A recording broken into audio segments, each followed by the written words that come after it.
Bonjour Pangolin, bienvenue dans ma nouvelle vidéo. Et dans cette vidéo, nous allons parler de la situation des étudiants étrangers inscrits dans les universités chinoises. Et si c'est pour la première fois que vous me suivez, je m'appelle Franck Duté. Je suis également étudiant en Chine et j'aime faire des vidéos sur la Chine et bien d'autres sujets. Et n'hésitez pas à vous abonner et à partager cette vidéo avec vos proches. Alors pour commencer, nous allons revenir au mois de mars 2020 où la Chine a en cette période fermé ses frontières. Ces mesures ont été prises suite à la déclaration de l'Organisation mondiale de la santé du Covid-19 comme une pandémie. La Chine a également, avec le temps, permis à certaines personnes de pouvoir rentrer en Chine. Certaines catégories de visas, comme ceux qui avaient par exemple les resident permits et ceux qui avaient des visas de business, ont été autorisés de rentrer en Chine. Alors, mais pour ce qui concerne les détenteurs de visas d'études, n'ont jamais été permis de rentrer en Chine. Alors, face à cette injustice, la plupart des étudiants ont réagi sur la toile avec les hashtags Take Us Back to China, et bien d'autres encore sont en train, en quelque sorte, de pouvoir réagir sur les réseaux sociaux suite à cette difficulté qu'ils sont en train de faire face. En janvier 2020, nous allons donc nous rappeler que la plupart des universités vont généralement en vacances. Et pendant cette période, ça coïncide avec le début du Covid-19 à Wuhan. Et la plupart des étudiants sont rentrés, évidemment, logiquement, ils sont rentrés pour les vacances dans leur pays, en famille et tout. Une année et 8 mois sont écoulés. La Chine ne s'est prononcée aucunement pas sur le retour des étudiants en Chine. Et les étudiants voient leur avenir un tout petit peu en danger. Il y a ceux qui ont été contraints de faire des études en ligne. Mais les études en ligne ont des failles. Je ne peux pas demander à un étudiant en médecine de finir ses études en médecine sans pour autant passer au laboratoire. Il y a ceux qui font de l'engineering, il y a ceux qui font des recherches qui ont besoin constamment du laboratoire.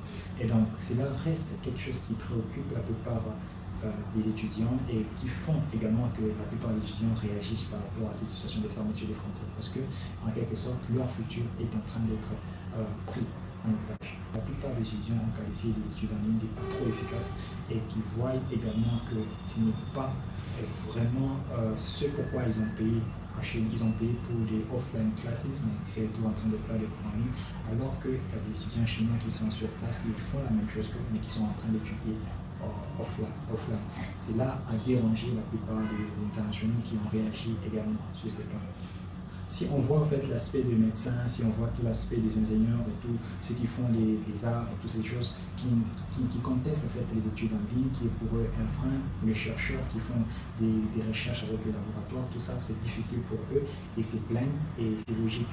C'est logique. Alors, mais en quelque sorte, il y a plusieurs questions qu'il faudra se poser. Pourquoi est-ce que la Chine garde toujours ses frontières fermées? Et la réponse pour l'instant, dans la plupart des autorités chinoises n'ont jamais donné une réponse vraiment claire et nette sur ces points.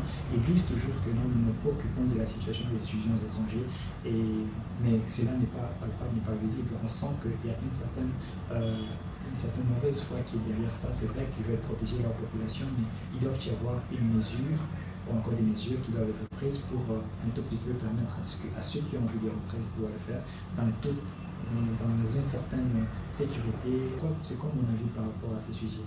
Alors je vais conseiller à tous ces gens qui veulent comme moi faire des études en Chine, qui sont en train de faire des études en Chine mais qui sont dans leur pays.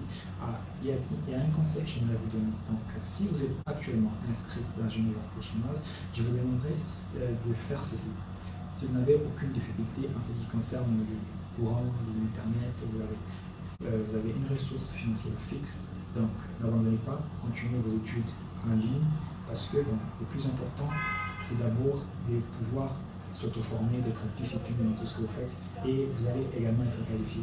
Mais si vous avez des difficultés, entre autres l'électricité et d'autres choses, si vous êtes également dans les cas de médecin, en tout cas c'est très difficile, mais c'est vrai, dans ce cas, il faudra prendre une décision juste sur ces points et surtout faire en sorte que vous alliez peut-être faire une autre formation pour ceux qui sont des docteurs, qui peuvent aller faire des stages pour combler ces vides-là et après revenir pour une formation bien faite. Et donc ça, c'est mon conseil. Et oui, parce que quand vous faites des formations, ça va vous permettre d'apprendre quelque chose qui va vous aider. Vous aurez une longueur d'avance, même par rapport à ceux qui sont en train de faire des études. Donc ça, c'est mon conseil. Et donc, il y a juste une question que j'aimerais donc vous poser, c'est que comment pallier face à ces problèmes où les autorités chinoises ne permettent pas aux étudiants de rentrer? Quel est votre avis par rapport à cela? Donc, j'aimerais justement recueillir vos commentaires pour qu'on en discute dans la section de commentaires, pour qu'on ait exactement à aider la plupart de ceux qui vont suivre cette vidéo. Et quant à moi, je vais vous lire en fait les commentaires des étudiants qui sont en train de se plaindre par rapport à cette situation de Covid-19 ou encore de la fermeture des frontières. Merci d'avoir suivi cette vidéo et nous nous retrouvons dans une prochaine vidéo. Nous allons parler du business en Chine.